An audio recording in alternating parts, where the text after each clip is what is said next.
Hello दोस्तों, आप सबको यूट्यूब में स्वागत है। देखिए झनक सीरियल में बहुत बड़ा ट्विस्ट और तूफान आने वाला है। जी हाँ दोस्तों, आपने सही सुना। ऋषि पहुंच चुका है झनक की घर, यानी झनक की माँ को बहुत ज़्यादा तबीयत खराब हो चुका है। यहाँ झनक भी सीरियस हो चुकी है। झनक की खबर देने के लिए ऋषि पहुंच चुका है सिलीगुड़ी। जी हाँ दोस्तों, जहाँ की झनक की माँ रहती है। वहां पहुंचता है ऋषि तो देखता है कि झनक की माँ को यानी नूतन तो बेड पर पड़ी है, बहुत तेज बुखार है।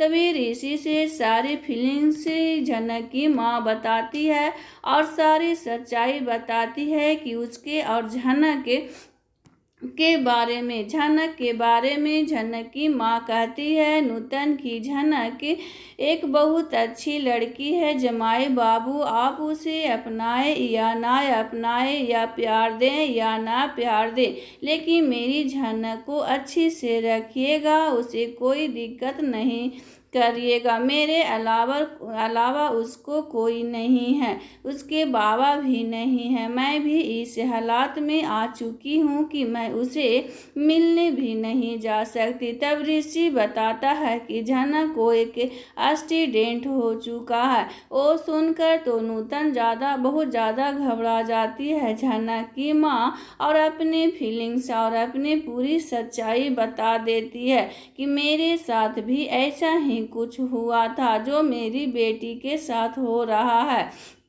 ऋषि कहता है आप घबराइए मत, झनक पढ़ना चाहती है, आगे बढ़ना चाहती है तो मैं पढ़ाऊंगा, आप चिंता मत करिए, मैं उसका जिम्मेदारी लेता हूँ। जी हाँ दोस्तों, ये बात सुनकर झनक बोल देती है नूतन की झनक और पराशर के बीच में ऐसा कुछ नहीं है। झनक पराशर को कोई नहीं लगती है, वो प्यार से बाबूजी कहकर बुलाती है। तभी यहाँ ऋषि पूछ देता है कि झनक के बाबा कौन है। तो नूतन कहती है मेरे तबीयत इतना ज़्यादा ही खराब हो चुका है कि मेरे को लगता है कि मैं बचूंगी ही नहीं। मुझे लग रहा था कि मैं अपना फीलिंग्स और अपना दर्द किसी के साथ बांटूं। जब आप आ गए हैं तो आपके साथ बात करने की मन कर रहा है।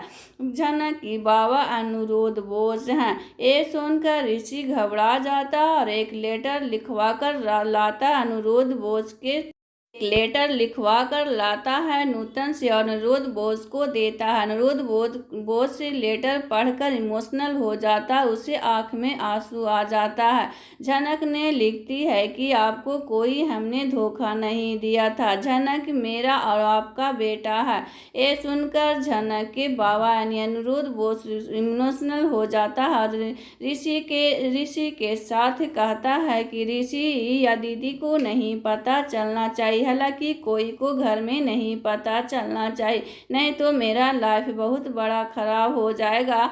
आप क्यों जिम्मेदारी ले रहे हो? ऋषि कहता अनुरोध बोस कहता है ऋषि से कि तुम ये जिम्मेदारी क्यों उठा रहे हो? ऋषि कहता है क्योंकि आप नहीं ये जिम्मेदारी उठा रहे हैं अपनी बेटी को, तो मैं झनक की माँ से एक वादा किए हैं, वो वादा जरूर निभाऊंगा और झनक को जो जिम्मेदारी होगा जरूर उठाएंगे, क्योंकि आप नहीं अपनी बेटी को जिम्मेदारी उठा रहे